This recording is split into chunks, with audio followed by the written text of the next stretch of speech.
part, the decision to make that statement, you can't use our airspace, was more maybe a head fake to fool the Iranians. Like Trump is engaged in a lot of misinformation to fool them into timing, scale, if they're going to go with the strike. Maybe because there's been rumors that Mohammed bin Salman was asking Trump to move forward with this strike.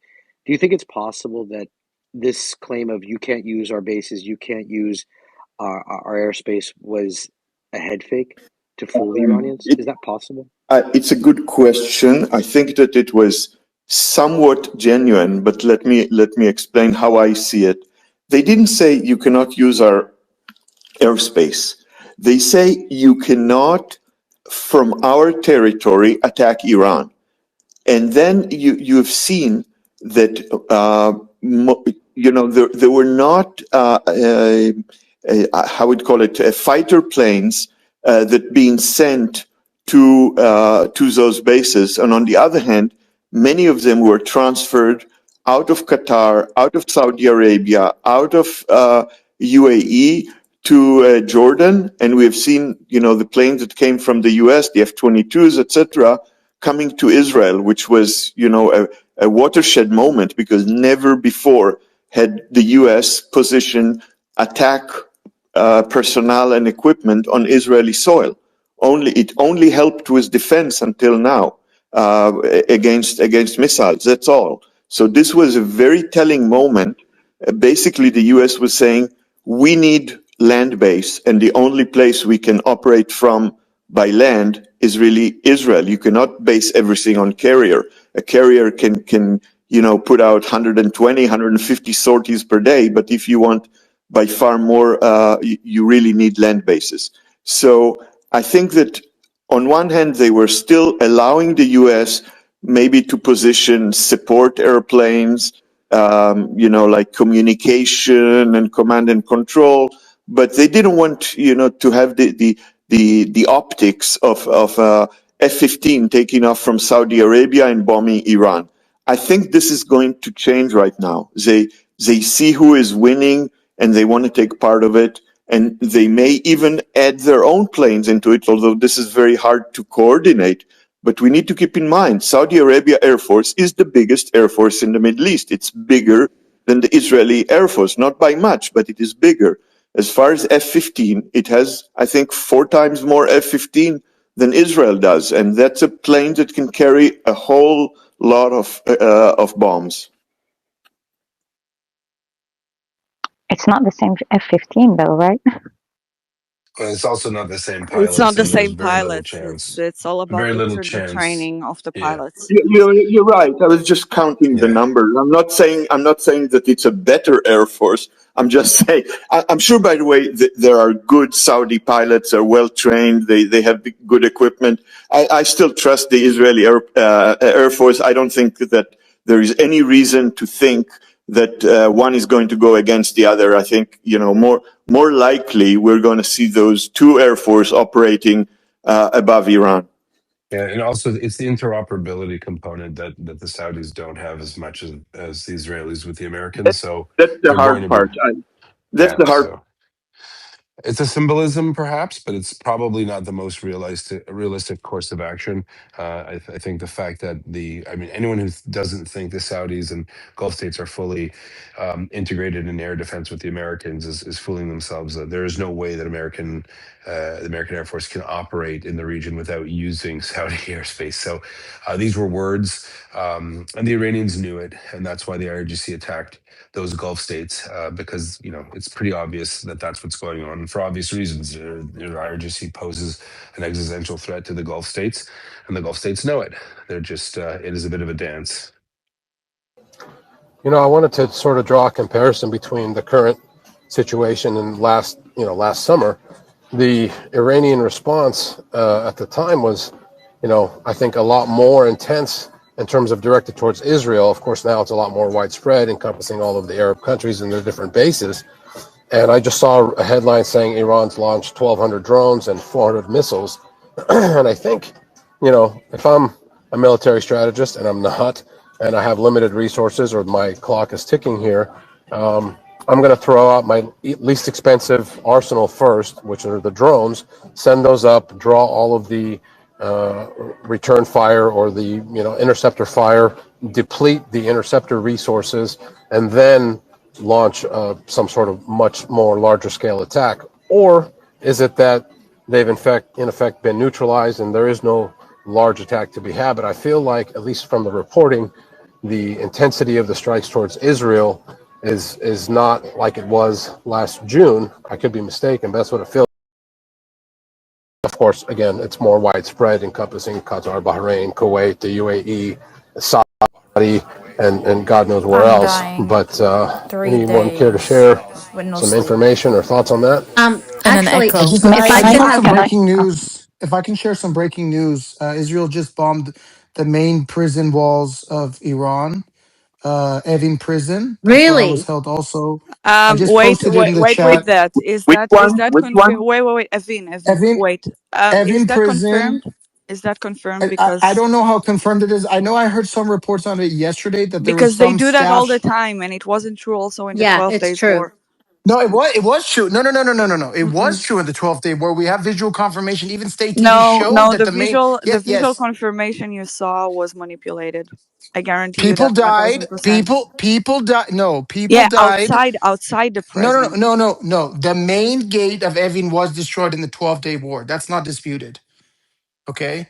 And right now, there's been activity because while I was there, the people that guard that place are just regular soldiers, like conscripts. Okay. So what they do is they just have conscripts. Now, in the last couple of days, what's happened is they've shuffled all those guys out, and it seems like there's just more special forces doing that. From what I've heard from people in the, that I've reports that I've heard from people that are over there, they're saying that there's a shortage of food. There's shops in the prison. They're all shut down, and it's a more locked down environment. Now, the Freedom Messenger I just posted here in the space chat says that some walls of the prison have been damaged, and this is consistent with I believe IDF today announced that the Avian neighborhood of Tehran will get bombed. As many of you know, Yeah, because IRIB, which it has the television, the right, broadcast. yeah, but it's not just that, right? But it's not just that. That neighborhood includes IRIB, which is the state television, but also Evin prison.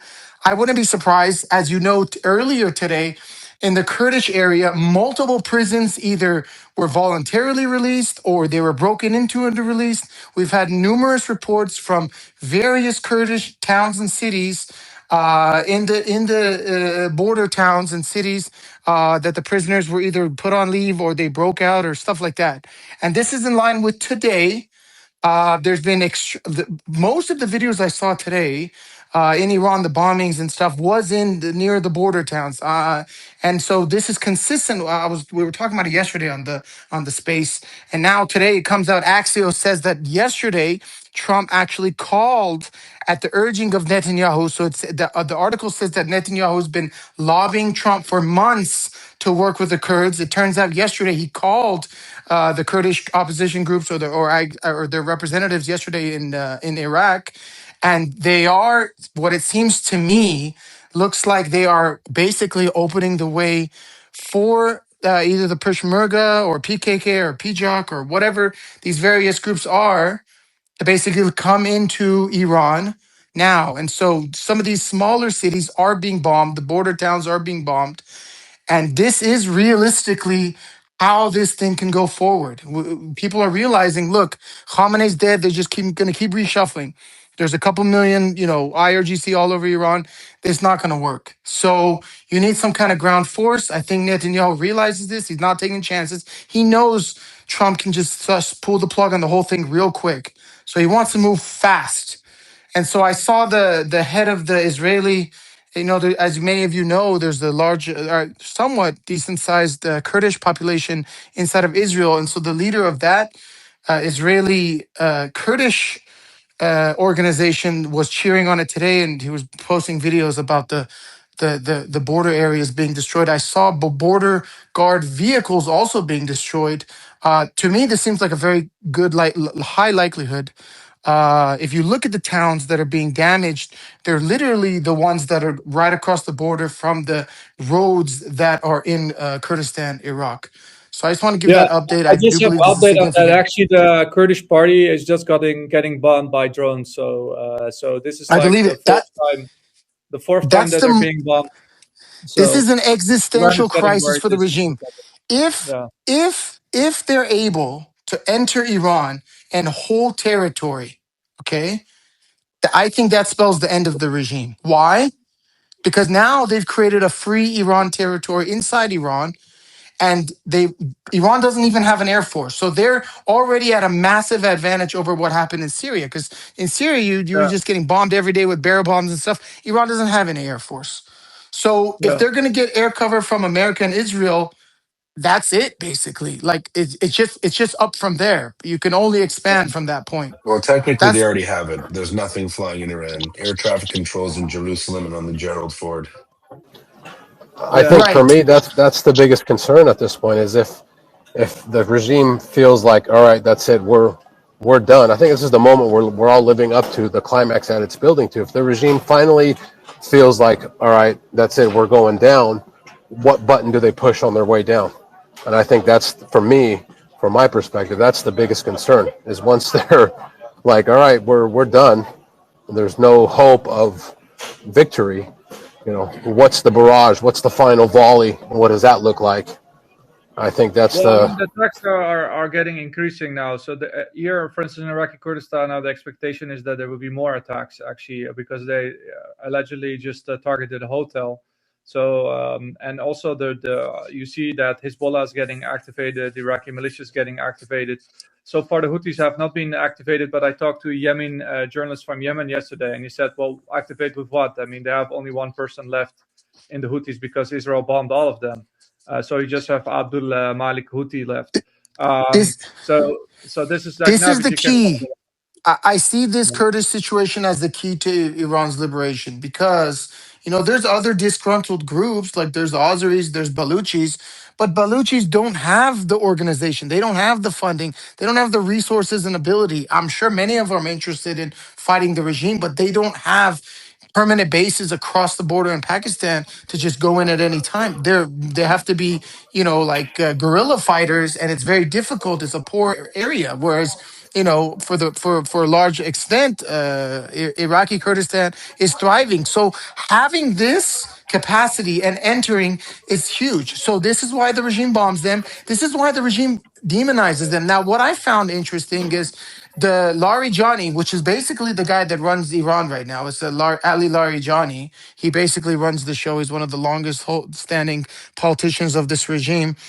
Why I found it interesting. Him and Reza Pahlavi, pretty much around the same time, are demonizing the Kurdish groups and just constantly calling them separatists. The Kurds are separatists, Kurds and separatists, and just instilling this into right. I people's mean, minds. everyone has a little chip with the Kurds. I mean, they've been promised Kurdistan for many years now. During the Iraq War, now the Turks are afraid of the Kurds. The Syrians didn't want the Kurds. The Iranians are a little, haphazard towards the Kurds. So, and the Kurds aren't in a hurry to rise up and take over help the Iranians free Iran. Of course, there's some benefit there. There's some aligned interest.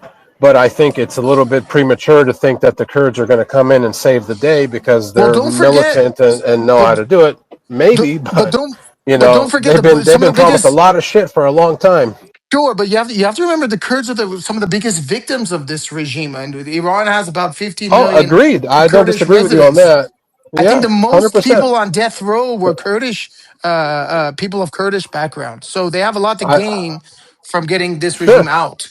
Sure, but what I'm saying is they may have 1 foot forward, 1 foot back because that hasn't exactly panned out exactly how they thought. Now they've gotten some autonomous rule, they've gotten some benefit post the Iraq War, but then there's the whole Turkey, Syria fronts that they've And had that to can deal be with, and discussed, then yes, some kind of so federal I mean, republic. But in terms of changing the borders of the Middle East, that's not really. I mean, outside of Israel, I guess shifting around with Gaza and West Bank and stuff, we don't really see that. There's not really. I mean, even Iran-Iraq war, we didn't see changes.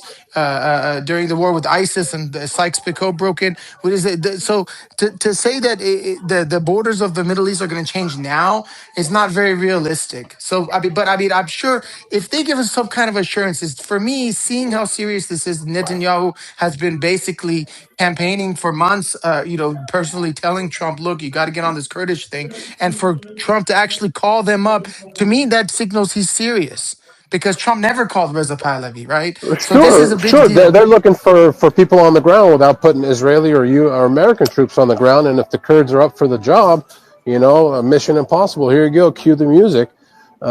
I get your point, and I don't discount it by all means, Navi. Don't get me wrong. I get what you're saying.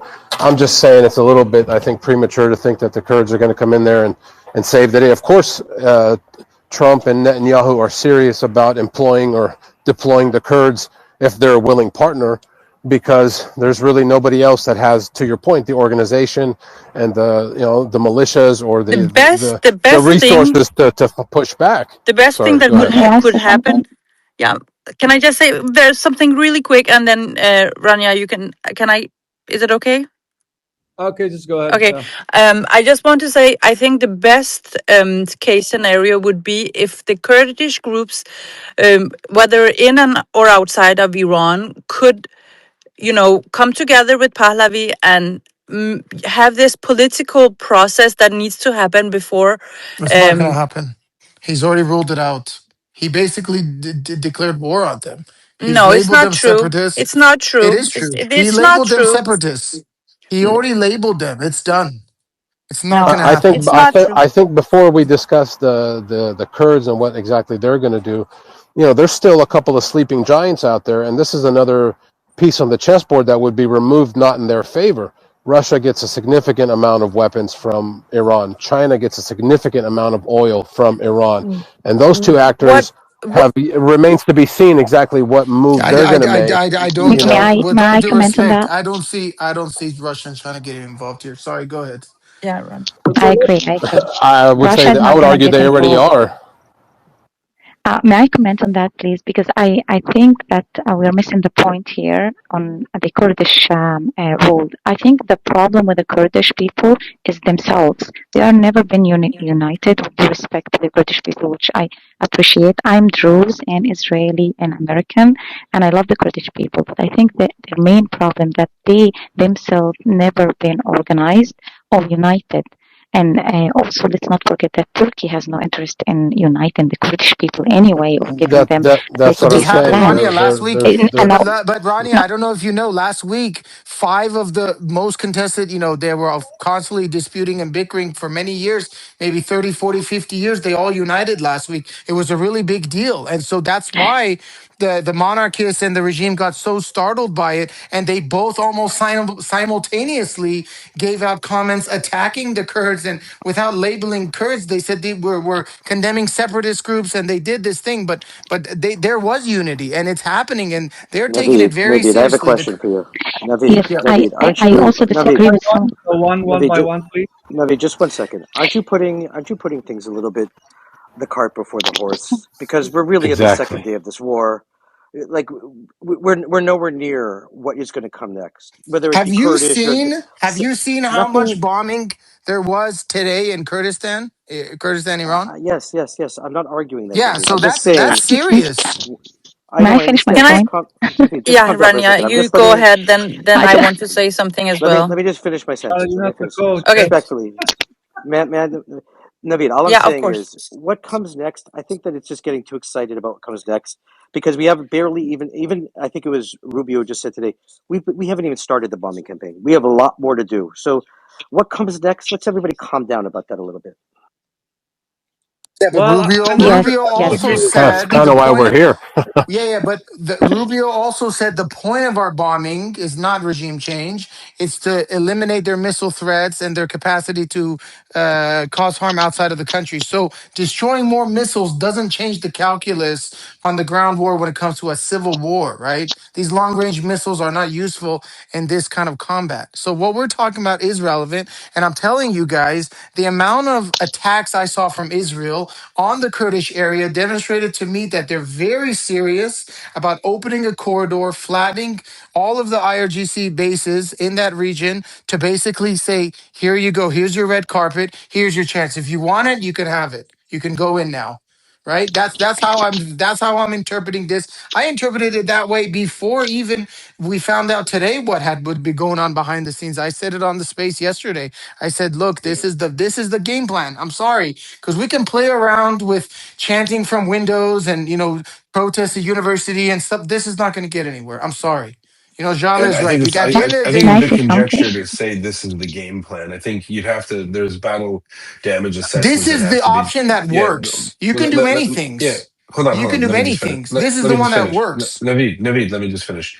If you're saying many IRGC facilities are being hit in that area, that we don't even know if all the IRGC bases, which I suspect are being hit in every area. I don't think it's exclusive to certain regions and parts of Iran. I think it's across the whole country.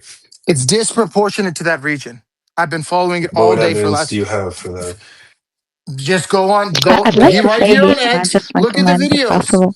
See how many videos of IRGC. There's not a shortage of IRGC bases in Khorasan province or Baluchistan province, right? We have, I don't know about any in Mashhad area, but just in the Kurdistan region, and especially across the border, I saw 20, 30 today. Okay, just in that area. So I mean, this is happening. It's real, right? We can stick our head in the sand and deny it, but it's No, it's real. not. I'm No, not no, saying Nobody's disputing Can that I it's say happening now. something? So one moment, like let's just all talk one by one. So I will first give the option, let Rania talk, and then we go to Jala.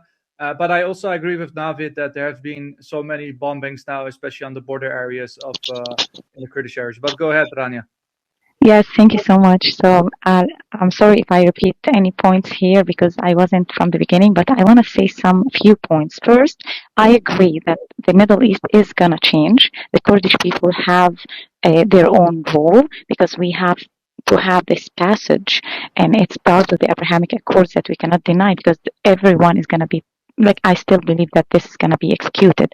Now, with that said, I also want to say that in my opinion, we have two wars that are overlapping right now, and we are looking at it as if it was one war. We have the existential war of Israel, and that's why Israel targets and goals from this war are different from U.S. war and the same war because USA is looking at Iran as China's proxy, and its main goal is to limit its power, which means China's power, and also to ensure that the Strait of Hormuz will be under control in case it's needed, because we all know what's the importance of the Strait of Hormuz. So USA goals, in my opinion, are different than Israel's goals, but they are overlapping somehow. But at the end, it's upon the Iranian people how organized they are to really flip the regime. So this regime is. Whoever knows how this regime was established is continuity of Shariati the ideology, which means the Islamization of the communism. So this regime his war with USA is endless and is never ending until we change this regime. So no truce, no reconciliation is going to happen here. But at the same time, how easy it is to flip this regime is all upon the Iranian people, how organized they are. And in my opinion, unfortunately, I see that the Iranian people, unless the USA is going to help them, they are not really people who are educated in about war. They are peaceful people. They want to really change the regime because they are good people. But in matters of war, and I'm saying that in a good means, in matters of war, they are not really ready unless the USA and other game players can help them. And if we want to lean on the Kurdish people, I also here suspect how organized our Kurdish people. Here, someone said that they are now really more united. I hope so. I really hope so, because this is going to help the Iranian people really go through regime change. So that was my point. Okay, now we go to Jala. What you're saying on that? I think it's very it should be very easy for the Kurds to understand that in Iran it's different than Turkey, Syria, Iraq. Listen, um, the Kurds need their weapons, and of course they have been, you know, they have been brutalized in many countries, also in Iran during this regime's time. But in a future free Iran, it should be different. And it's not true what Navid says. When before this Pahlavi coalition that is now, Pahlavi made a coalition with different, more leftist voices on in the opposition when the Mahsa Amini protests were going on. Why it ended? There are different stories to why that ended. From my perspective, it ended with Pahlavi going to Israel. People say different things. This is how I saw it. And I saw the left winged or leftist people in that coalition start having problems with this and that around Pahlavi. They were the intolerant ones. This is my analysis, and it was also some of it was public information. For instance, the person, I don't even know his name, he's so irrelevant, but um, it doesn't matter. One of them was very critical of Pahlavi, and it all ended. And but at that time they had agreed on the borders of Iran should stay the same. We want free elections, we want secular government, so on. And also, when they did that alliance, also a Kurdish party, Komale, joined at one point right before it ended. I don't know if it's because of Komale, but I don't think so. I've met Komale, I've been to opposition conferences. That's many years ago, but I've met them. They're very, very secular. They're very, very open minded, let's say, as also open-minded enough to work with Pahlavi, I think. And I think this is the way to go in Iran, is to drop the militant identity that the Kurds have, and in a future free Iran, of course, that's what I'm talking about, and then join the national unity and integrate, and of course the Kurdish language, the Kurdish culture, and so on. That's so respected by all Iranians, even a little bit too much, because they all think they can dance the dance. And they can sing the songs. Uh, so it's a little too much. But people love Kurdish culture. So I think it's very, very, and people are stubborn in our part of the world, and this goes for Iranians as well, even though they're more tolerant and they want this freedom, they want this democracy. But when it comes to then sitting around a table and then talking to each other and meeting in the middle, that's so hard for people in in our part of the world. This is what we have to learn.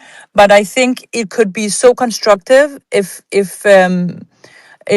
Komale, for instance, and Pahlavi had meetings and prepared for this transition together, so that the political ideas were like talked about before the takeover of of the militant part of this transition. If I can comment on that, please. So I get your sentiment, right? I agree with the sentiment you're giving. That's not the reality on the ground, right? What you're expressing is your desire, but it doesn't but reflect what's but I actually said something happening. It's not. factual. Navi, It's just not. No, you didn't. You I didn't. You didn't. First of all, Komala hold on. didn't Hold on. did Hold. it Hold Komala on. Hold on. Hold didn't on. Hold on. Hold on. Komala Hold did on. or did not join the Did not work. alliance. Yeah, yeah, What? yeah, they did, but that's Yeah, all. That was 3 years ago. It's done now. It's all shattered. 3 years Now ago is you, nothing. What yeah, are you yeah, no, talking it's about? you. No, no, no, no. Pay attention. Pay attention. Listen, the Pahlavi people, Reza Pahlavi has surrounded himself with people that do not criticize him. They all praise him. And unless you're willing to get in line and be a bootlicker, you cannot be in the It's orbit of not him. true. That I was it at is the Munich absolutely true. It conference. is. I'm a There is no. Republican. There doesn't matter. You're one person. We're talking about actual No, many organizations. Republicans were There's there. Can we yeah. talk one Okay. by one, There's please? in So first Navid, and then you yeah. can The respond. It's she better. spoke for a few minutes and I was muted myself and I guess she's interrupting me now. But the point I'm making is they are not in Persian we say tamamiyat kha. They are not interested in a pluralistic political society. They don't have political dialogue. Right now, the monarchists are known for being extremely vulgar, extremely insulting, extremely offensive. That's just what they are. I'm sorry, Jale. I don't know if you're new to politics or where you've been. You're You not don't have living to. in You the don't have real to be world. Never gonna be condescending. Yeah, condescending. but I know the the talk the about the that. point is No. that the point the can I if I could Can just I finish my ask point? something from the The, moderators? You know, the can, internal discussion between monarchists and others in Iran, I don't think it really matters It right matters a lot. now. yeah, if I could just say so. This what's interesting is last week when these Kurdish groups united, the Komala, I guess minority or whatever the Mutahidi guy is was a part of the Pahlavi coalition. He didn't even join it. But then the Pahlavi group attacked this group and called them separatists or whatever. Mutahidi actually came out in Naveed, support did of you them hear what and Ayel gave said? a harsh. Naveed, did you hear what Ayel said? Like, it's a little too Is much of he the the inside host? Does he baseball make for the the rest of rules the world. here or what? No, it's too Does too he Naveed, much I make of the think you rules? should Or? land your plane because I've been no, here a really long Naveed. I time and I think what haven't said Ayel is saying anything. to you, it's too much Yeah, I inside mean, you baseball. guys just let Jala Naveed, speak for just like listen eight for a minutes second. straight. I What speak 20 Naveed? seconds and I get interrupted by Because five I'm different trying to people. explain to you, sir, that it's too much inside baseball of the internal conflict between monarchist, Kurdish factions. The average person listening doesn't know what you're talking about, and it's not really working for them. Just we're talking about the more global, the geopolitical issues, not the inside baseball stuff of the various ethnicities within Iran. You understand what I'm trying to say? Right now, Yes, yeah, Mitch. Thank you. right now, the way it stands is my understanding is Israel and America have decided to bank on the Kurds. And the Kurds are going to create this is my understanding. They're going to create a free territory inside of Iran. Everyone is going to be welcome. It's not going to be exclusive to Kurds. Everyone from all over Iran are welcome to come there, live in the free Iran territory. They can expand the territory just like in Syria, right? Where you had Idlib. Ahmad al-Sharaa was in Idlib for 10 years, and they were able to do their offensive and take all of Syria. We haven't even gone to a That can be free Iran replicated. yet. We already got a free Kurdistan. Navid, I get it. Land the No, no, plane already, no, no, no, brother. no. You're not But I following, want to Jason. push Jason, back you're not something on following. You're Rania not said following at all. about. I No, thought I it was am the You only following, didn't. but one you I thought. think you. No, I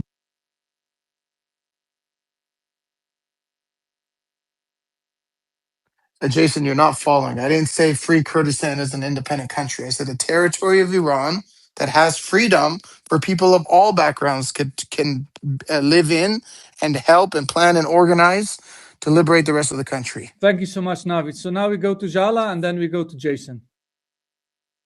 No, I don't want to get into too much of the details of all of this. I'm just saying there is room for a bigger coalition behind Pahlavi, and I do I admit it. Even though I'm a backer of him as a transitional leader, I do acknowledge that there is a lot of intolerant comments and even this chant.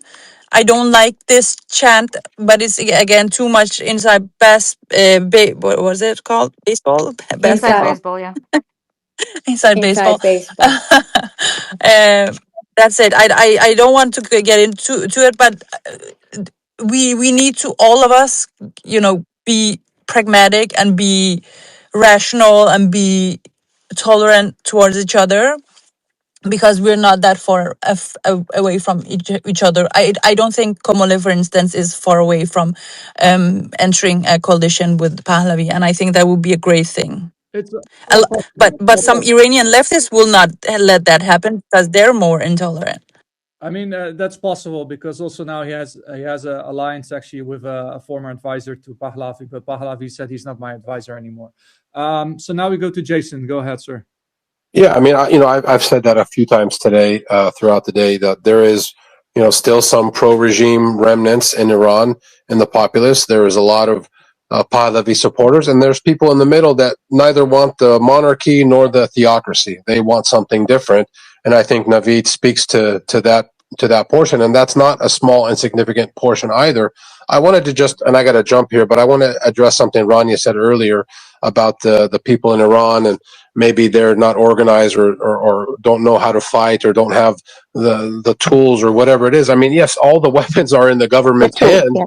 and they massacred 40,000 people. Those people were trying to fight, for themselves and for their future. So I think it's a little unfair to say they didn't know how or didn't want to or just don't have the strength, or I forget how you were putting it. And again, this is not an attack on you, Ronnie. I just want to point that I think it's a little unfair to No, characterize the population as, they I put was their lives on the line, and objectively 40,000 speaking. got massacred. So, No. I was objectively speaking, how can they take over? And objectively asking just how can we help them if anyone from the outside, whether USA or any a game player can help them. Because I think for 47 years not to have any tools, it's very logical and it's not, I'm not blaming them. It's just I'm trying to find here, brainstorm how really the international community can help them. well, they definitely were Help, always going to need outside help help. who? The regime, the people on the ground in Iran. I mean, who's going to help them overcome the regime? And when the regime, Khomeini, before he died, came out and said 400,000 people died during the beginning of this revolution, and if 400,000 more have to die to preserve it, that was a fire shot across the bow to the Iranian populace. If more of you want to continue to protest, we're up for the challenge. And Now they don't have to. The regime will get bombed into smithereens. well, of course, this is that. That's why we're at here now. I mean, the U.S. saw this Wow, you happening, guys, and the people on the do ground you, were not going to be able to do it on their own. I think we all know that. So, do you but anyway, guys thanks know for of the space. any I'll catch you bombing guys in the morning. campaign? Keep up the good fight. My question is for Jaleh, right? Do you have any bombing campaign in the last 100 years that overthrew a regime? Listen, how do you think Europe was freed? Ground forces, U.S. forces on the ground, D-Day. No, without the US, Yes, it yes. would have been impossible. Uh, You know, No, uh, you're not understanding my point, right? Dresden was bombed to smithereens. America killed 30,000 yeah, people in a day, they say, right? exactly, So yeah, so exactly. but I'm saying that doesn't overthrow the regime. You could bomb the That crap wasn't out the of that them. wasn't the that wasn't the intent of the Dresden bombing. Right, So but my point where is you're that mistaken. aerial. Yeah, yeah, I know what your point is. Navid, Here's my counterpoint. This is 2026. Modern warfare has evolved. Not just air campaigns, but the cyber campaign, signals, communications wars, the ability for the Israelis to make the IRGC blind and deaf from the offset of the war, the lack of communications. So when the British and Americans bombed Dresden and Cologne to destroy German industrial capabilities, that was the point. It was never intended to make the Nazis surrender. It was intended to deprive them of a resource. The Nazis were still able to radio each other, talk to each other. They had all of those capabilities. They were able to regroup, reconstitute. This is a different kind of battle space. There's So do you symmetrical. have any battles in the last 50 years So, that well, resulted? since I said it's 2026 and time has evolved, this is a new battle we feel. This is a new battle space. This is a battle space where enemies can affect consistency and the continuity of a regime by limiting its ability to contact, communicate with each other, issue orders. That's never happened before. Never has it Are been you possible. are you arguing for this the total disintegration of the state? You're just saying state collapse, basically? First of all, I'm not arguing anything. I'm saying to you, Or I'm an are you saying that? observer. You Yeah, asked a question, so let can me I try finish. to sure. answer as well? I'm observing that the ability for Israel and the U.S. to completely degrade all command and control nodes means to me eventually there will be a fracture in the IRGC. You will have people jumping ship saying, "What's going on? We can't communicate. We have no direction. This is going to crap, and our country is being torn apart." So that's what I suspect will happen with the IRGC. I think the IRGC is done. The Americans have made it clear they're not looking to put boots on the ground. I believe that. The Israelis aren't putting boots on the ground.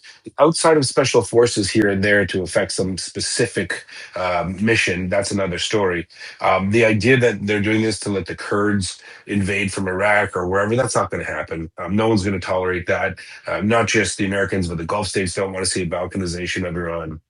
Turkey doesn't want to see Kurds getting too powerful. I think that's pie in the sky. And maybe in a perfect world, that sounds great, but it's not realistic. So I'm not saying it'll work, but the Americans and Israelis have pretty much made it clear their A intent balkanization is is, not going to happen anyways, even I if the just said, Kurds come. yeah, I know, Are you but I'm saying the just saying, Axios no one reporting wants is it. just false? You keep saying, am I saying? How about listen to what I am saying? I Yeah, mean, well, I'm saying a I lot, did, and I'm trying to but you understand it better. So you're saying that's not okay, in the so but you're cards. asking me We to have, debunk other people. we Don't do have, that. Have a conversation based on what I'm saying. So I'm right, and saying to that's you, what I'm understanding. You're saying it's not possible. You just said that. I'm You saying want it's me to just so possible. Navid, we What? all know that there's people two inside options. Hold on, Iran hold on. do Let me just have to address what he take just said. control Hold on, let me of the just address what he army just and the said. police Two forces. options. Either I We can all understand this. This either is I can ABC. listen, either I can ask you clarifying questions or I can just assert what I think you're saying. Which one do you prefer? I Right? prefer you That's what not it move is. the goalpost. When you ask a question, I let didn't me move any answer it. And then goalposts. I'm telling you, you we got mentioned, report. did I mention the word Axios anywhere? No, you Who didn't need did? to. No, You did. you said it's not realistic. It's not going to happen. That's what you said. That would I, mean s- I, that you said it's not what did I realistic. say It's is not going to happen. unrealistic? What is unrealistic? Be specific. That the Kurds are gonna get into Iran.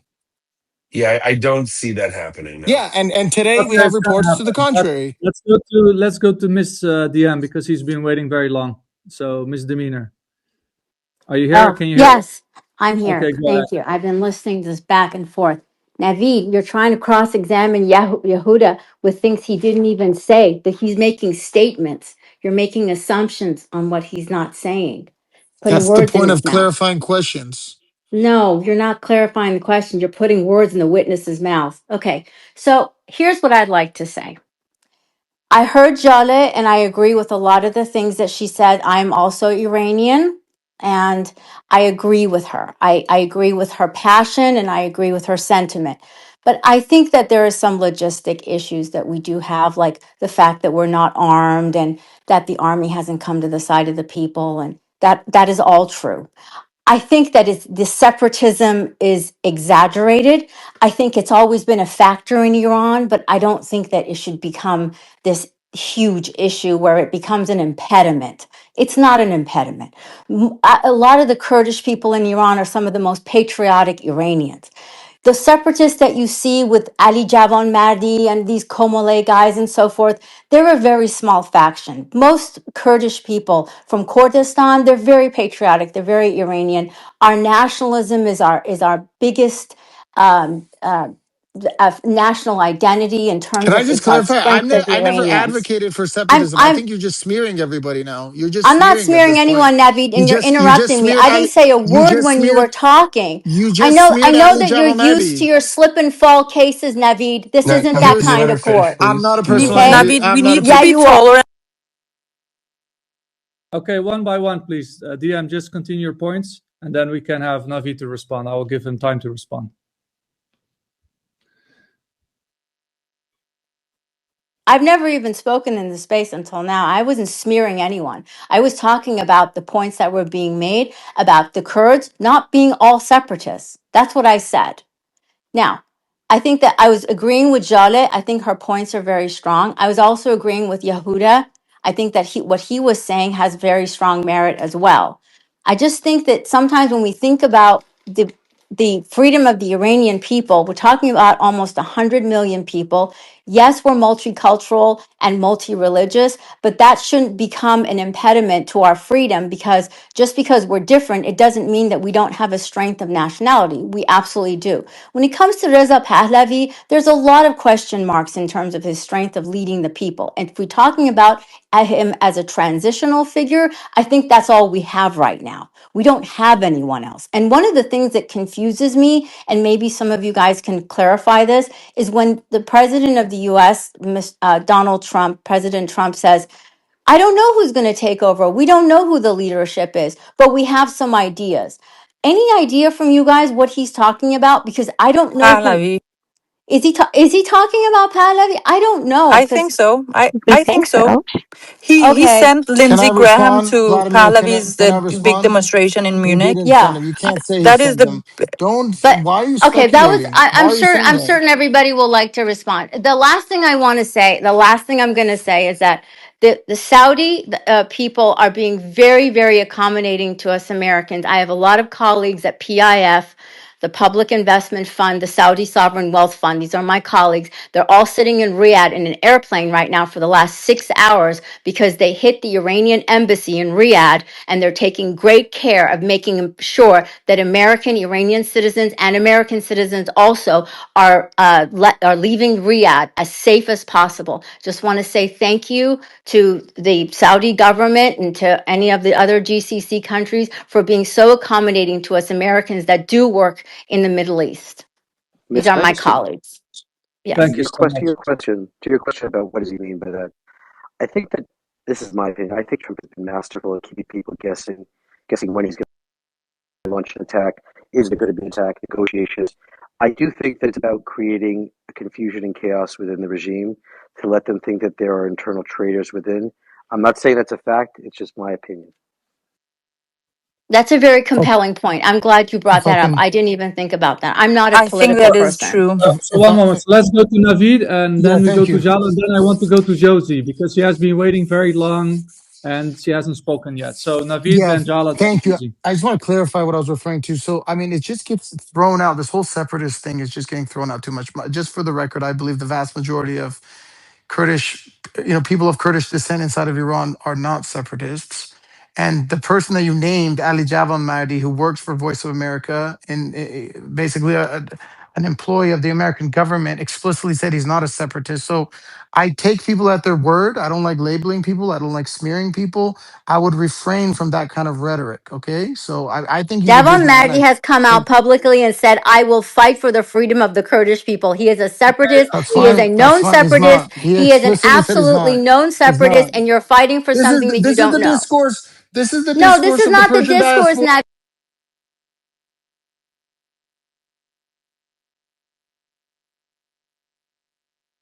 I mean, The- let's just the- talk one by one. So Navid says something, and then I yeah, I mean, think it's look. better that we go to Josie.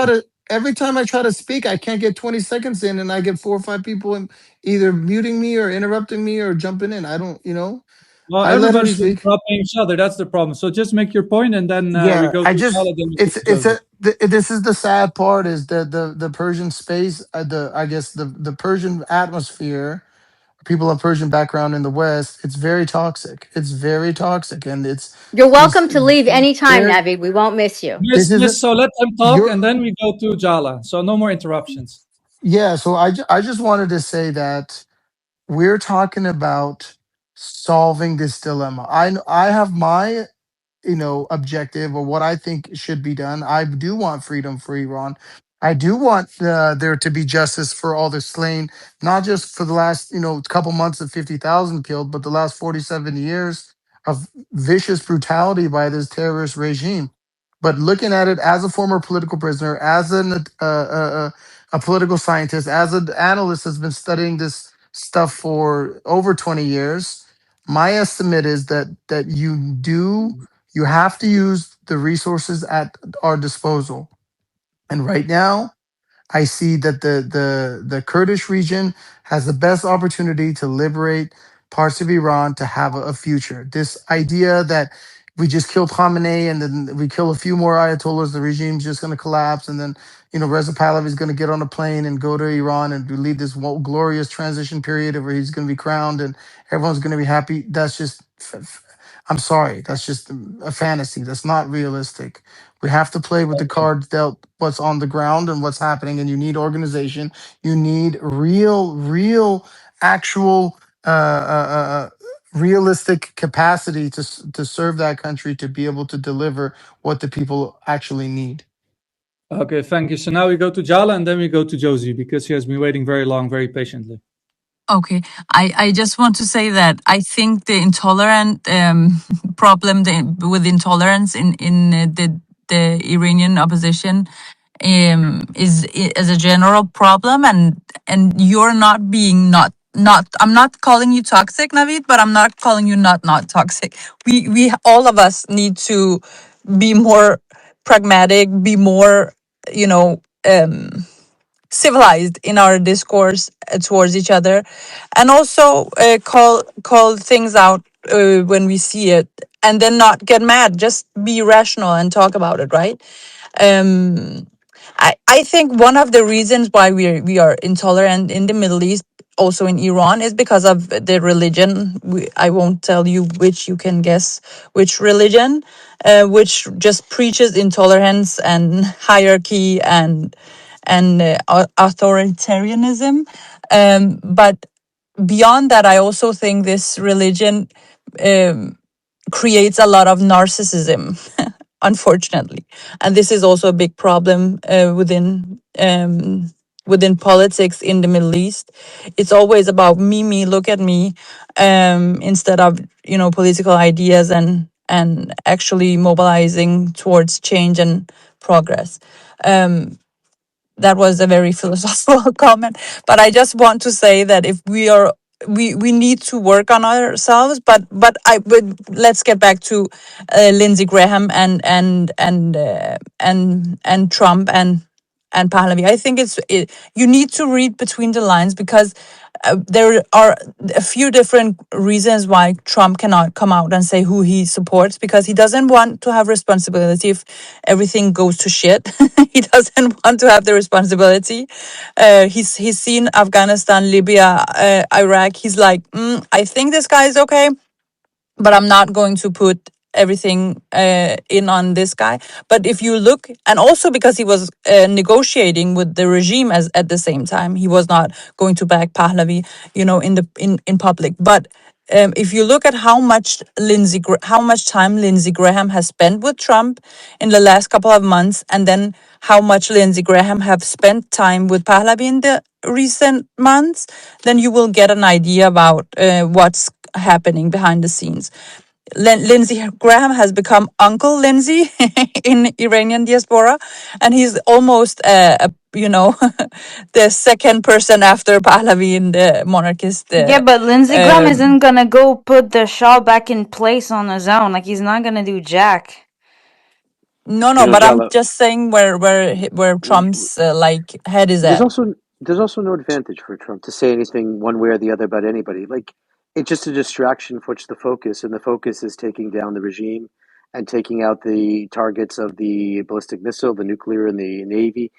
Who comes next? Even to have the discussion from a media and from an optics perspective is a distraction. There's no value for him to say anything. There would be value to it if he was like out there saying we want regime change and this guy's going to take over, it's going to be easy, we're going to help him. That would be another scenario. But politically, in in the US, it's not that, that's not going to happen, because he promised no regime change. He promised he wouldn't like No, he didn't promise no regime change. He just said it's not. no, but This is the main he thing. didn't, this is not his goal, he said, right? Correct. If He it said that's happens, not. it That's happens, right? No, So exactly. that's this kind is of the this goal. That's the goal. I'm the just goal, saying, but he's Jala. not saying it out loud. Right, but I No, he think what I'm is. trying to say, Jala, I don't think there's a now he point for is him. in now he Uh, is, but he's, but what I I'm was trying just to This is such saying, a suggest, meta what I was trying to conversation. Oh my suggest, god. Jala, yeah, what I was it trying to doesn't matter. We can no, move Jala, past what I it, was but trying to I'm suggest is yeah. I'm not sure there is a value politically for him to pick a successor or say who comes next or who he wants or who he wants to back while they're just at the start of a military campaign. That's what I'm saying. I'm not saying he doesn't choice or he doesn't favor the Shah or I don't know. I'm just saying There would be that value in it in that there would be value in it in that then the American public could say, oh, then there is a plan, because one of the critiques that he gets with this whole thing is that you're not really calling it a war. You're not really saying there is a plan for what is going to happen. But I think even what I thought who he would do through all of this, he has done. So I have been very Oh accurate yeah, within like the my first own. thing he's gonna do when he has a plan is tell him, so yeah, I'm gonna call Jella so she can tell everybody on the Twitter space what the plan is so that the freaking IRGC can I'll tell retaliate. you. I haven't so talked to him, but I'll tell you. I think even at one point there might be boots on the ground. Yeah, I think that's This also is Okay. possible. Okay, guys. So I never I have believed to it, but interrupt. I have to interrupt. Sorry. So I just want to read some news updates because we have been like not really following the news much. So the Israeli army spokesperson is now saying that they are prepared for operations against Iran for weeks. That says Sky Arabia. There's Iranian media reporting that there's a massive explosion in Isfahan and there's airstrikes east of Tehran. Reuters reports that there's a drone attack targets a camp of Iranian Kurdish opposition group in Iraqi Kurdistan. The U.S. Embassy also has a report that currently Americans are being assisted leaving or directly assisted leaving Israel. And then Hezbollah also announced that they targeted 3 military bases in Israel. And the U.S. Embassy in Kuwait has closed. And a European Central Bank official is warning that a prolonged war with Iran could raise the Eurozone inflation. And also, Katz, I think he's the Israeli defense minister, said that the Israeli army has been authorized to advance and seize additional high ground in Lebanon. So there's a lot of things going on. And I will go to you first, Josie, and then I go to Rania. I'd like to add, Vladimir, Okay, one go other ahead. thing. The Israeli Defense Forces authorized yesterday, at the end of yesterday, 100,000 reservists call up for possible events along the northern border. Obviously, aimed towards Hezbollah. It's 100,000. It's a big number.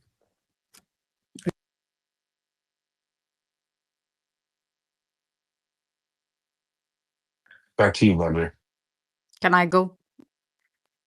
Uh, Can I just Sure, add to go for what it. you Dive just said? Brah. up to Fine. Josie. Fine. Go ahead. Is it my turn? No, yeah, I just wanted to respond to Yehuda. Just go ahead. It's fine. Just a quick one. I have estimated yesterday that Israel will not be operating on the ground in Lebanon, but there is now an announcement by the Minister of Defense that Israel will capture some areas in Lebanon. We already have some 5 different places where along the border we are defending the Israeli villages there from within Lebanon. And he said that Israel will enter more areas in Lebanon in order to protect further of the border line villages. But is the Israeli defense The minister or? information I heard, Ayal, is that it's specifically to deal with the Rod 1 force because they saw them reconstituting and they're going in ground forces to handle the Rod 1 force. It is possible. I don't know, but that's what he was saying. I was just quoting him. Yeah. That's also in Sky News Arabia. They're also saying that there were reports that the Ratwan force was on the border. So now we go to Josie, and then we go to Rania, and then I like to talk to Eyal a little bit about the situation in Lebanon and Israel. Okay. I'm so glad to hear the take about the Kurds from actual Kurds on the panel because I said that on other spaces and to other people that know that are very well versed in the topic, right? And I've been saying, you know what, the Kurds, they've been screwed over since like what before Obama. Then like they had Biden, they always got screwed over. And it's like now they got the opportunity to take it. I say, let the freaking Kurds take it over, man. They got like their fighting army and everything. Let them have their moment. That's what I would say. I think that would be a good deal. It's like literally killing 3 birds with 1 stone at this point. Maybe more. Maybe more. We're just making it right by everybody. I'm glad there's other people that share my opinion on this. That's all. Yeah, now we go to Rania. So, can you hear me? Where's this Can you hear me? mooser laughing? Hello? Yes. Go ahead, So Go Rania. I ahead. want to just say that I'm not an expert. I'm an observer. I'm a war survivor. I was born in Israel. I'm Druze, so I see that our people are massacred, and Israel is under threat, consistent threat since I was born. So for me, it's an existential war, and I don't see that Israel is gonna let it go without changing this regime as long as the USA is continuing with its backing. And I see that USA has and I'm also American, of course, and I see that the USA has its own goals to to just limit China's power through destroying its proxy, which is Iran. So now, with that said, I have 3 points that I want to share with you and ask the experts here to give their input.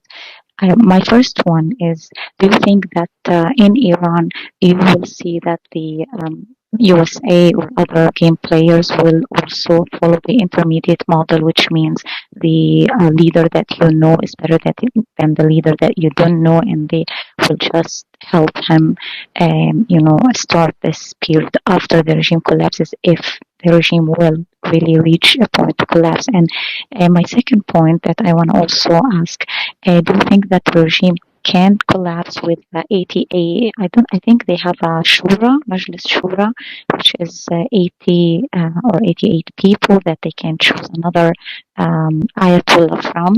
So how easy or hard is this to really dismantle this system? Because this system is very organized, and I don't think it's easy to eliminate. And also, I want to also ask another question. Does it bother you that all of this is actually, in my opinion, is war with China, and China is not interrupting or getting involved or getting hurt somehow? So I just feel that China is the sole benefit, just not getting involved is a win for her, for China, and it bothers me. And do you think that at some point China will really get involved? So I wish the experts can help. Yeah. So you didn't directly. Who are you asking the question to specifically? Do you have a person in mind to ask the question to, or? It's my first time here, so I don't know who can help. Maybe Yehuda or Ayal or Yif or whatever. Yeah, I think so. Basically, with China, in my opinion, is that China is basically watching on the sidelines. They're not going to get directly involved. And even Vladimir Putin, the Russians. My name is Vladimir, by the way, but I'm not Russian. They basically also are not really getting involved. I mean, there were some training with the Russian army just before this conflict started. And also the Iranians, they provided the Russians with drones in Ukraine. But I don't see Russia of directly intervening in Iran. The Iranian government have been talking to people about buying missiles or something like that, but there's nothing on the ground in practice. And actually, it's somehow also benefiting Russia indirectly because the oil prices are going up. But at the same time, it would be a very big blow to Russia if Iran is gone, because they already lost Syria, and now also if Iran is gone, then it will not really benefit them. But Russia is more focused on Ukraine. They also don't want to have a problem with the Trump administration over Iran. So that's why I don't think they're going to get involved. And we can talk again about what's going to happen after the regime falls and everything, but we're still in the initial stages. So let's focus a little bit on the current situation. And that's why I want to go now to Eyal to discuss the situation in Lebanon now in Israel. And do you think this will provide a risk to Israeli ground forces if they go into Lebanon? Because Hezbollah is now much more aggressive, it seems, than a few days before. As I said, I didn't anticipate that Israel will go on the ground into Lebanon, and I was wrong, but not by much. It's not a major combat operation. Israel is going to seize a few more areas to provide kind of buffer zone to protect our villages on the north. As I said, we have been doing this in 5 different areas, and there are going to be several more areas which they pretty much going to beef up or create a buffer zone along the border. I don't know in how many areas and how long the stretch will be, but it's not a major combat operation of going deep into Lebanon. Yeah, and what about do you also see this this Radwan force? How much of a threat is this force for Israel? Is it really a force to still be reckoned with after all these Israeli strikes on Hezbollah? My estimation, but I don't have I don't have any confidential intelligence. My estimate was that it's not a big threat. I hear those reports on Sky and others that are saying that this is to prevent the Radwan force from reconstituting. We need to keep in mind one thing. You don't need to be a major force. If there would be, even a small regiment of Radwan force that somehow was able to penetrate between different areas where Israel holds on the border and capture just few hostages or make a terror attack on one village, this would be a huge win for Hezbollah and a big trouble for Israel. So you don't really need a major force. Like Radwan had thousands, and they were planning to actually conquer complete Israeli cities on the north. And, they were preparing themselves for a major battle to take over parts of northern Israel.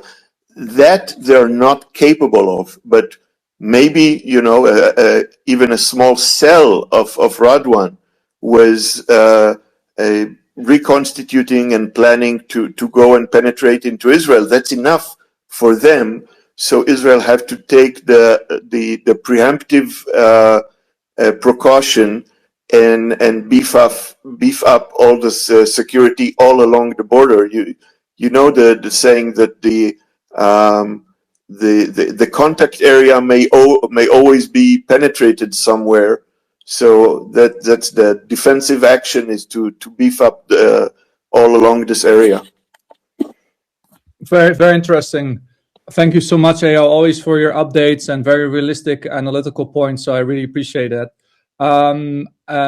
Adit, also I want to say something. I saw you just joined. You're a new speaker, and I think then after Amin also wants to talk. Thanks, Vladimir. Just like the previous speaker, I think I'm quite curious about what's happening on ground in Iran. A couple of speakers prior to me have spoken about a possibility that ground forces could be deployed at some point in the near future. If for me, who doesn't understand the subject very well, I'd like maybe you or Eyal to maybe address this. IRGC does hold a rather powerful military, sort of conventional military units. I think the active personnel is somewhere around 200,000. The reserves are somewhere around 600,000. So all in all, they're roughly looking at an army of the Basij of roughly about 800 odd active personnel. What sort of ground force capabilities do you think the US would need to engineer if they were to go on ground? Also, given the fact that I think the way Pakistan have engaged Afghanistan deliberately in a very aggressive posture, I think goes to demonstrate that they're not interested to put their sort of soldiers on ground against Iran. So I want you to sort of address these 3 points if possible, please. This is a question to who? To To Eyal both or Jalan? you and Eyal, whoever wants to address it. So for me, like I think that even if they want to do boots on the ground, they don't really need large forces. They can have very small groups. I mean, I don't know if you read that book. There's this book by a former CIA officer from his time in Kurdistan when he was working with Kurdish groups against the Ba'ath regime, and he was working with very small groups, and they were basically convincing like whole Iraqi army units to defect to the opposition side. So I think that even if it's like small special forces groups or special like for instance like intelligence agents on the ground, they can do a lot even without like a large ground force. So it's not don't have to be a repeat of actually thousands of US troops. And also I really doubt that Trump is really interested in that, and probably he's gonna ask Israel like think of a solution for me because we don't want to have US soldiers killed because it's gonna make me look bad in the midterm elections. So I think, are you insinuating that there could be like a divide and rule policy where they want to divide the Kurds and the Baloch and the No, I don't say they're gonna divide anyone. I'm just saying they're not gonna put boots on the ground in a large scale. If it's anything, it's like small groups, special forces, or or like intelligence agents on the ground. And we also saw, but basically already before when there was the 12-day war, there were basically units inside, like Israeli small groups operating and Special carrying out forces, Israeli special assassinations. forces were in Iran at Yeah, the time. Yeah. yeah, so they were carrying out like actions inside Iran. So these forces could also help like opposition groups, and then help them also, for instance, with airstrikes. Because if the opposition, like now, people don't understand that the Basij or the Revolutionary Guard have zero chance if there will be an armed opposition group with U.S. and Israeli air support. Then they're gonna be finished. Khalas, it's done. In my opinion, maybe I'm too optimistic. So let's go to Ayal, what he thinks about that. Maybe I'm too optimistic, but okay, let's go to Ayal. First, I hope that you're realistic. It may be that you're too optimistic. We really cannot know. I want to say that there is not going to be a major ground attack like the U.S. was doing in Iraq, and then trying to build a democracy there, or even what they have been doing in Afghanistan. I totally agree with your interpretation that if there are going to be any ground troops, whether Israeli or American, it's going to be very few special forces, and most likely, hopefully, we'll never hear about it actually. So it's going to be very, very, very, very small, if at all. I think that what is really happening, and we can see it on the western part of Iran, in Kurdistan area, they're trying to help indeed the Kurdish forces. Most of them are outside of Iran, at least that's where they are armed in Iraq, to be able to challenge the regime forces, including the Revolutionary Guard, at least on that locality. And I wouldn't be surprised if this would happen also in Baluchistan, on the east side. This doesn't mean that there is any plan to carve up Iran to many different states or anything. No, this is just the beginning of trying to show the people that you can challenge the regime and take some areas with ground forces. Now, the rest of Iran, and we're really talking about a huge country with 90 billion people, they're oppressed by the internal security force, the Basij, the oppression apparatus, which is in every city and in many villages and many towns, and it would take a big effort. But many of those people are people that are only there to get the money, and the regime can no longer in the near future even be able to pay them. So I anticipate that once once this house of cards is beginning to shake, there will be people who will be deserting and leaving, and some of the regular Artash army people with weapon may join the other side. So it's not going to be linear. That's my hope. At some point, we may see a big change throughout Iran, but it has to start from few localities. Yeah, and I will add to that also, Ayal, is Vladimir, that just one thing. yeah. According to Al Arabiya, just right now, they're reporting that Israel has special forces currently in Iran. Thank you so I much. read that as well. I mean, that's highly possible because also they need people on the ground to coordinate airstrikes and targeting. I mean, you cannot just do it from in the air. I also have some points on that, Ayal, is that also, for instance, in Syria, I was myself on the ground several times during the war against ISIS, and you always saw like this Western forces on the ground, small groups coordinating attacks on ISIS, and we could see something like that also in Iran. And we saw also in Syria what happened in the end is that the international community, they pushed the Kurds and the Syrian government to work together and to get an agreement. And the U.S. position is always like we are in support of the territorial integrity of Syria, of Iraq. So that most likely will go ahead with that in Iran also. And I think the biggest challenge for the Iranian opposition groups is to unite with each other. and then probably after the transition to find some form of elections and decide on who's going to be the next leader. But the US is not interested in that. The US wants to get rid of this regime, it seems, or at least Israel wants that, and then we're going to see how it will work on practice. But those special forces on the ground are not going to carry about the petty politics. If they're going to work on the ground, it's just purely military, and then the politics will have to sort this out later. So now I have to go to. I absolutely agree with you. Especially, Iraq and Syria are artificial countries. Iran is for 3,500 years an organic country. I don't think anybody is going to try and carve it up. Yeah.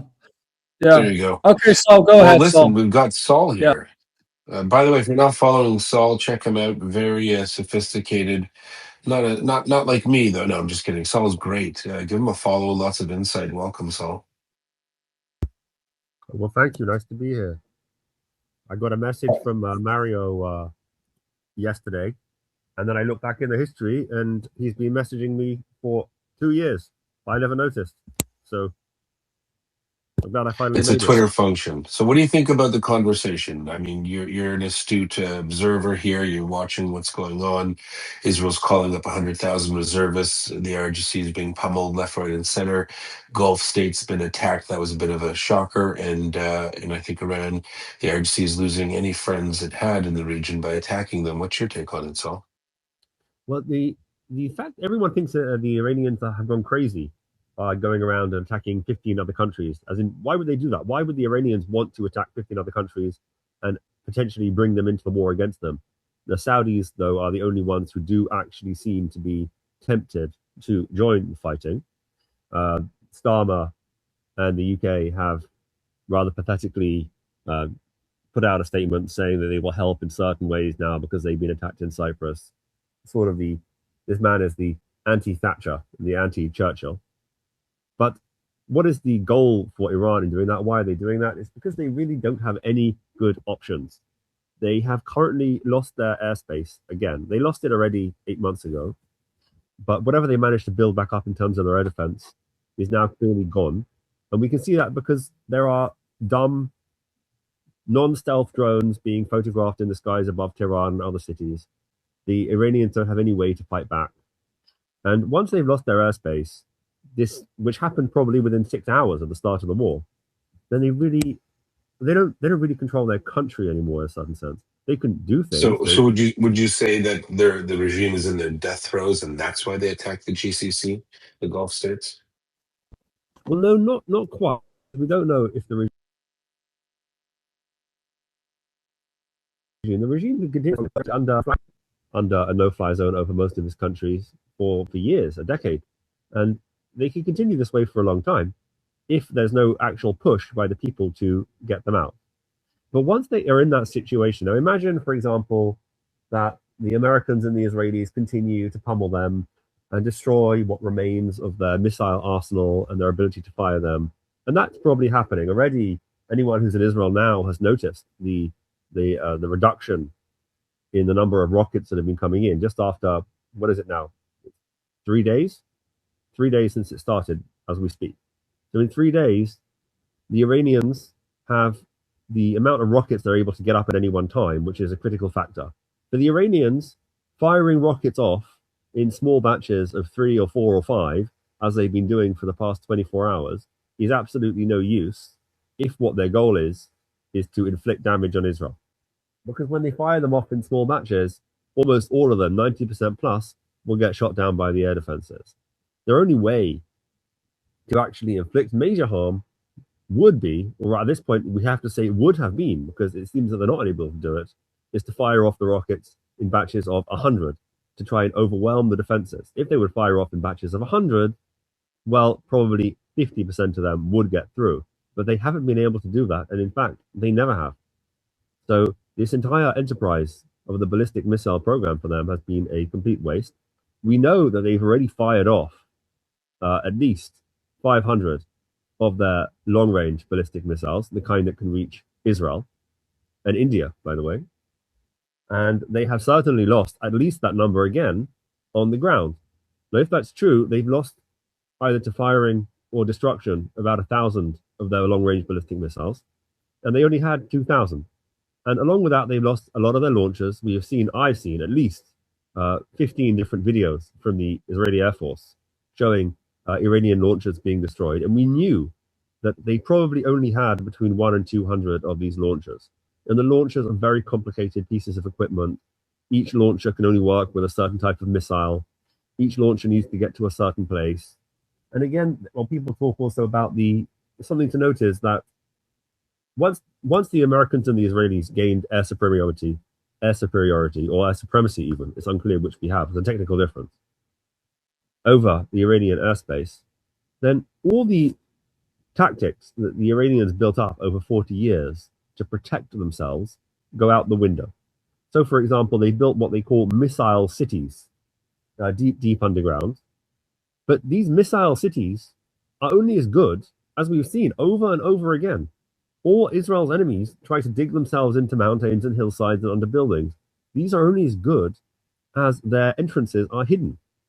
So you can build an incredible tunnel network under a mountain, but if Israel and the USA come and blow up all the entrances, well, that's everyone inside is dead.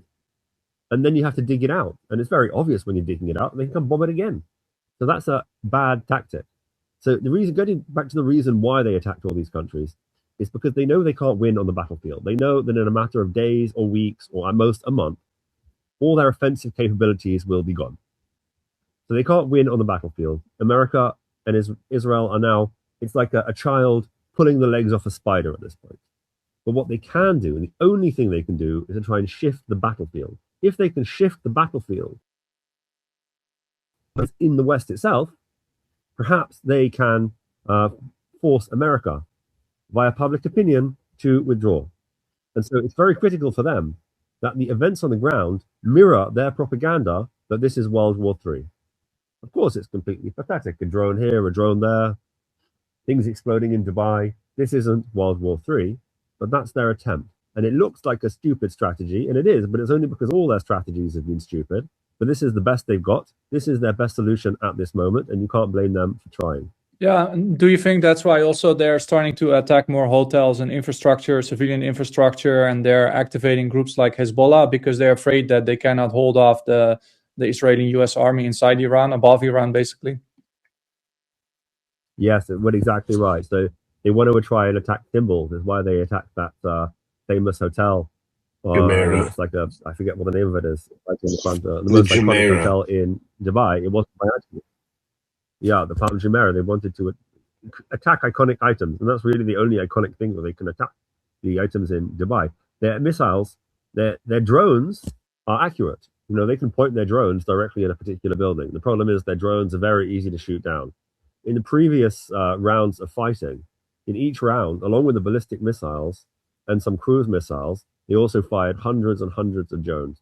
It was something, the success rate of the Israelis, with the help, by the way, of Jordan and the USA on the way, of shooting down those drones, was somewhere above 99%. Only a very small handful of drones got through and completely failed to do any damage at all. So the drones are simply too slow, too easy to spot, and too easy to shoot down for them to be any danger against Israel. However, sending them directly low across the water against Dubai is something that has allowed to have them. They've been having some success. They managed to get maybe 10 through.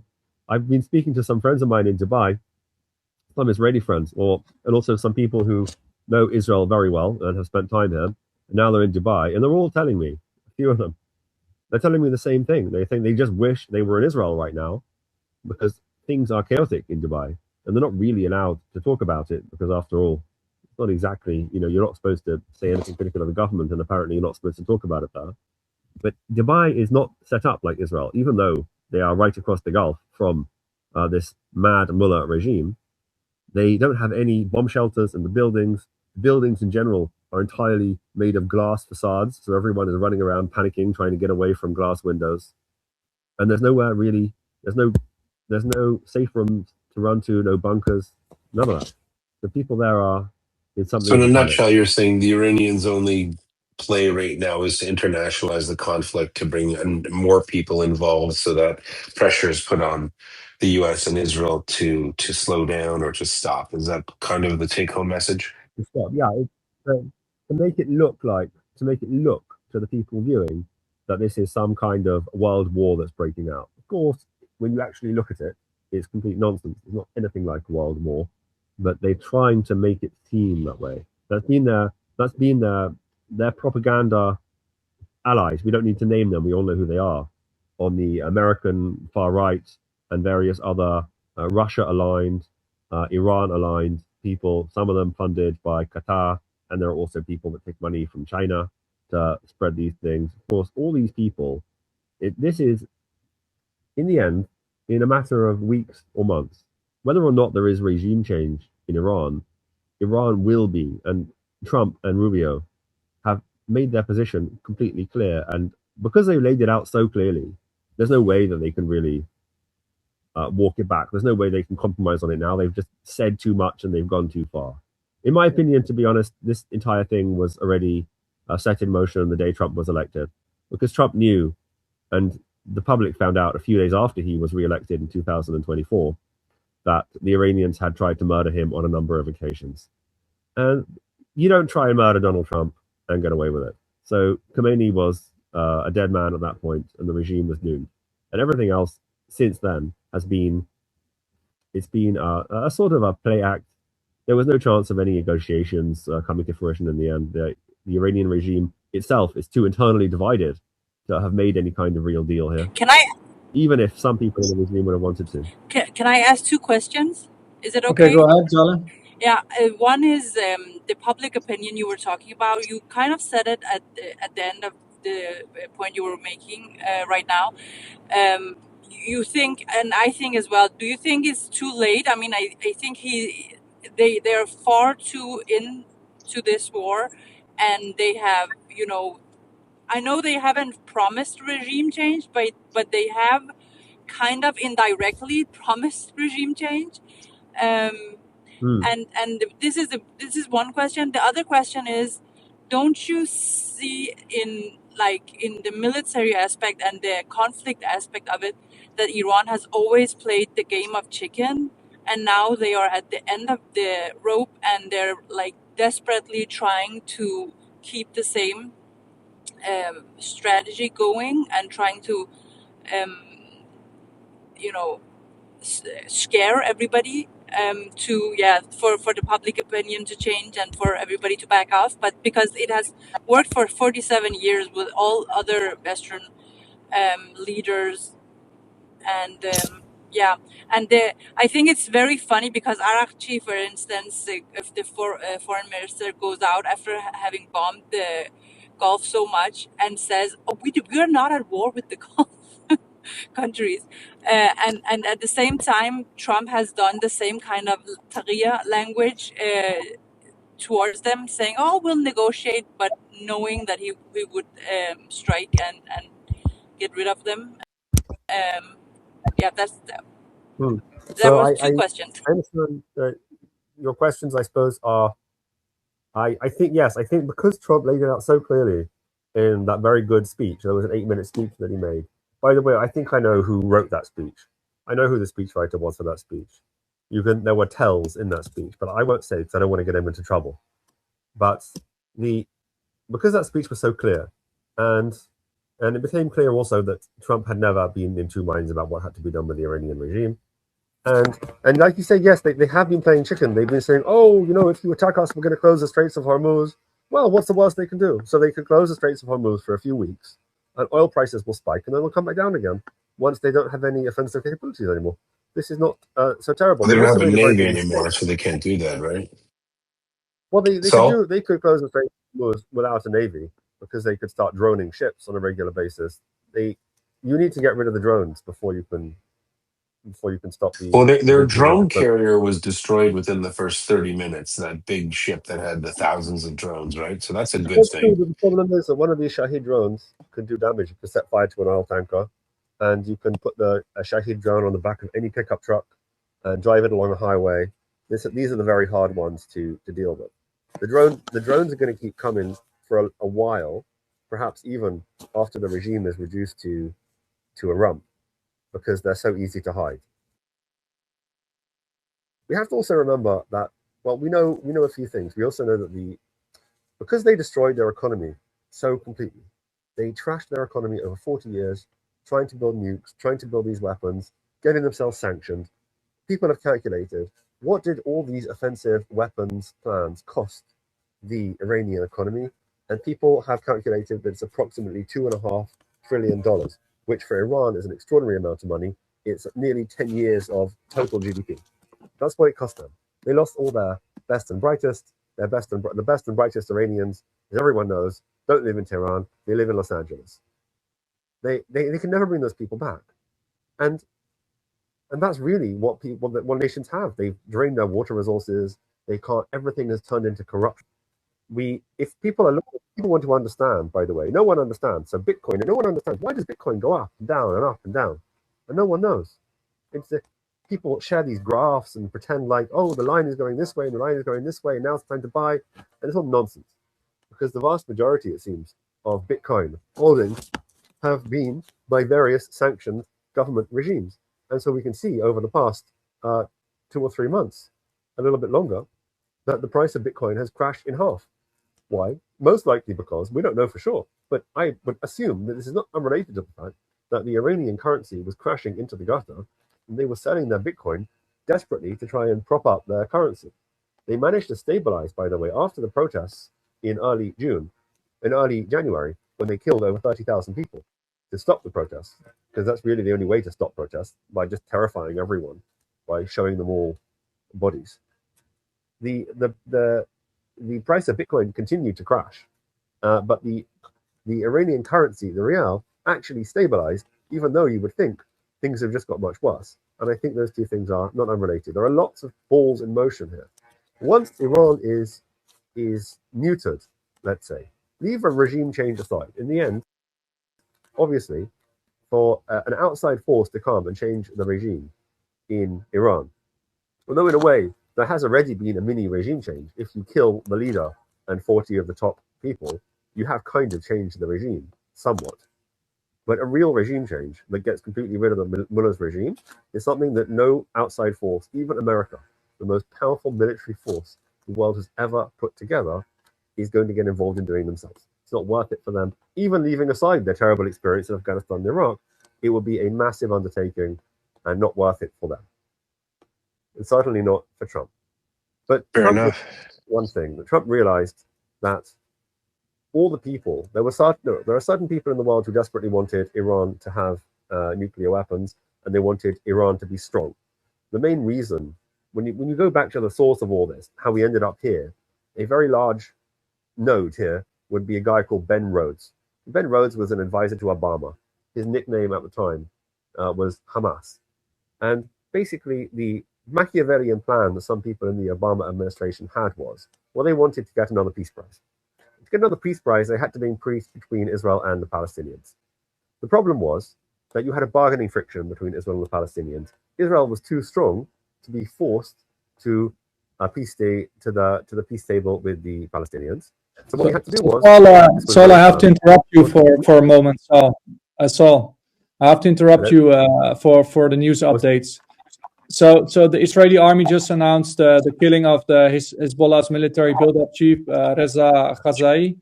Reuters says that 30 members of the IRGC, the Revolutionary Guard, were killed in the Kerman province in Iran. Also, there's reports by Reuters that the Brent crude futures a rise of $3 to more than $80 per barrel. And Trump is criticizing the UK, that sadly the relations with the UK are not what it used to be.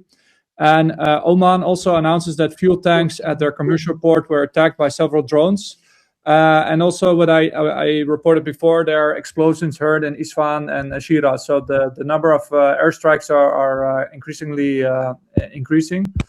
And also, I mean, the conflict in Lebanon is getting much more bigger. I want to go now to Rania because she had her hand up for some time. Maybe she wanted to ask some questions or make some comments. Go ahead, Rania. Yes, mainly for the question, but also my comments. I just wanted to comment on someone had spoken about Trump deciding on this attack on the day one when he was elected. I kind of agree and disagree because I don't think, in my opinion, that all what we are seeing is just driven from emotional or personal aspect. That Trump, just because they tried to eliminate him or assassinate him, which is a big deal. But I think that the timing wasn't because of that. The timing actually, in my opinion, was because Iran was about to acquire advanced Chinese supersonic missiles, which anti-missiles actually, or anti-ship missiles, which is really important because this type of missiles can really challenge the supremacy of the U.S. Advancement in military aspect. I'm not an expert, but I was reading about that, and I thought the timing was really, in my opinion, because of that, because and that worked perfect for Israel as well.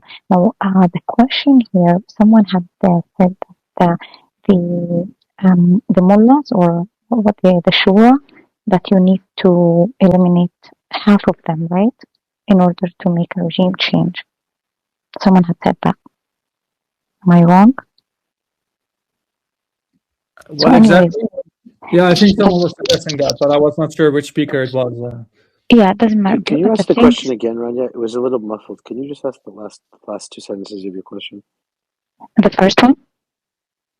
No, the last few sentences you just said your question. Yes. So I said that I don't think that the USA or Trump had acted only from a personal perspective or emotional perspective. I think that the timing is because of this. I cannot understand her. If somebody can translate, because the mic is really not that good.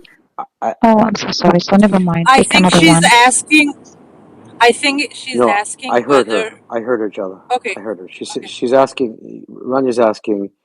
Um, there's people that claim that he planned to overthrow the regime from day one, from before he was elected, and she's saying, that's a little bit of a simplistic view. And the second thing she was saying was about the timing of when he went forward with the attack. So I'll give you my answer. I think he's always seen this regime as a danger and a threat, and to never allow it to have nuclear weapons, and saw its ballistic missile program as a danger. I don't think that translated to him saying, I'm going to start a war with Iran, but he always saw it as something that had to be dealt with. And to your second question, I really think the timing of when he started this attack, there were indications that Iran was preparing to launch a preemptive strike at some point. And hence, you saw immediately after America attacked, they were able to launch a large salvo of missiles right away. So clearly, things were already in the launchers, fueled up and ready to go. But I think the biggest issue was that they had intelligence of Khamenei's location and the gathering of him, as well as other members of the leadership of the military and the government. And I think that was just a matter of, here is an opportunity that may not repeat itself. We have an opportunity to take him out and a large number of leaders in the command and control. That, I think, was the driving factor, in my personal opinion. Very interesting. Thank you so much, Mitch, for these comments. And Eyal, do you have any more updates on Lebanon? Because there's reports by Al Jazeera, which is not always the most reliable source in this kind of issues, but that the Israeli forces are entering the Lebanon, and also there are reports actually that the Lebanese army has withdrawn from some border areas. Did you hear anything like that? Yes, they are actually repeating what was reported in Israel.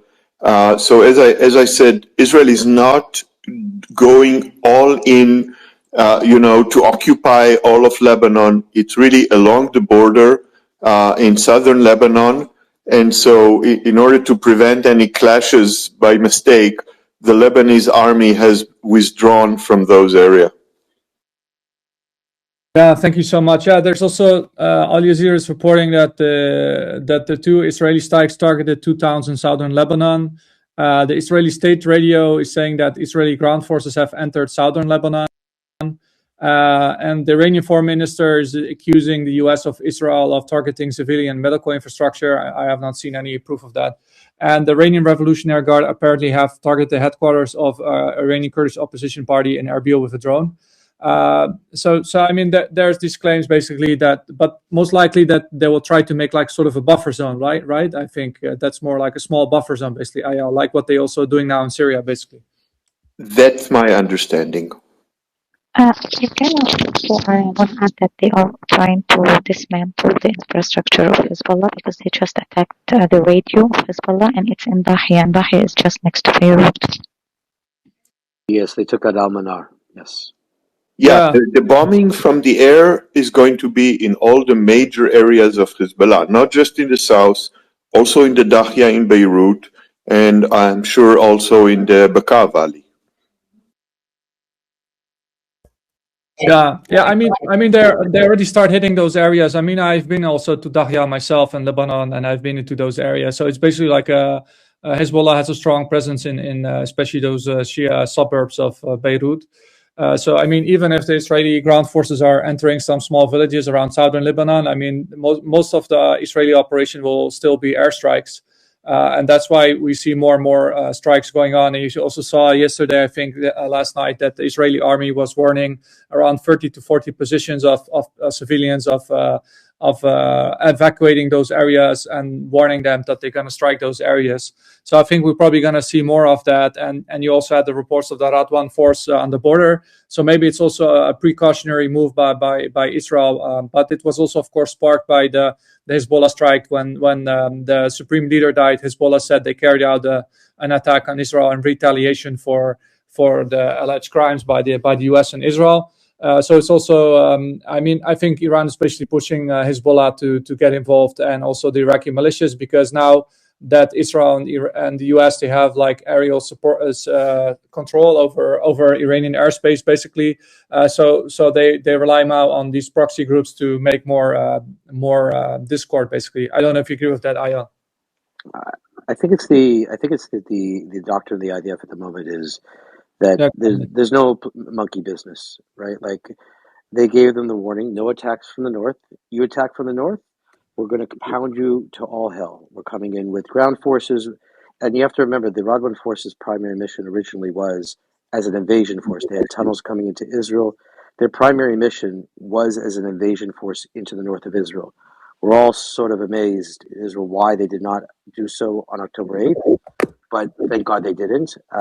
So the fact that they are launching rockets and that they're acting in the south, once the rockets cross the border, Israel's decided they're going to crush them and make sure they understand that this will not be allowed under any circumstances, and not to distract from the major war that's going on. Also, there's another factor. Like right now, in the past, Israel was somewhat restrained by diplomatic pressures because, America would push them for a ceasefire. Now that America is their partner in this war, there's no restraint whatsoever. Israel has no reason and no motivation to be restrained, both in their attacks in Iran or what they're going to do in Lebanon. So I think this is a very good thing. Also, after October 7, Israel changed its whole ideology of war. Now it's proactive, not defensive.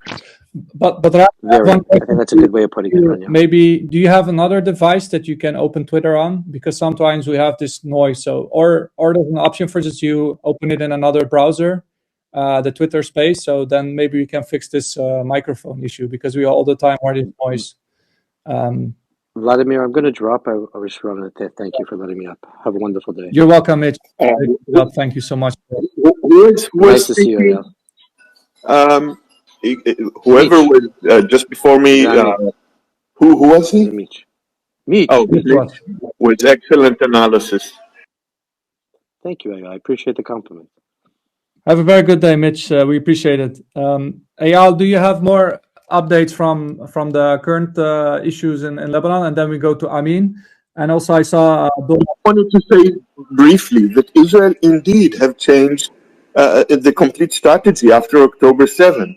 Before that, we used to contain and pretty much let things happen. But now anything that might jeopardize Israeli civilians, for example, along the villages in the northern border, we are dealing with preemptively, immediately. It's very clear that Israel, the whole way of seeing what security to Israeli civilian is have completely changed after October 7, and I don't think it is ever going to go back. That's a good point, and I think this whole thing also, like, it changed a lot of the strategy of Israel. Like, I mean, the October attack. So the Israeli strategy is more now preemptive to create facts on the ground and to create these buffer zones to prevent any October from happening again, either from Syria, from Lebanon, or from, of course, from Palestine. And it's very so basically they're trying to push away. And you also see more reports that the Lebanese army, they have withdrawn from some points that they were positioned before. So I don't know what kind of points they were. Maybe there were some points the Lebanese army positioned themselves before to de-escalate the situation. I don't know if you know about that, Eyal.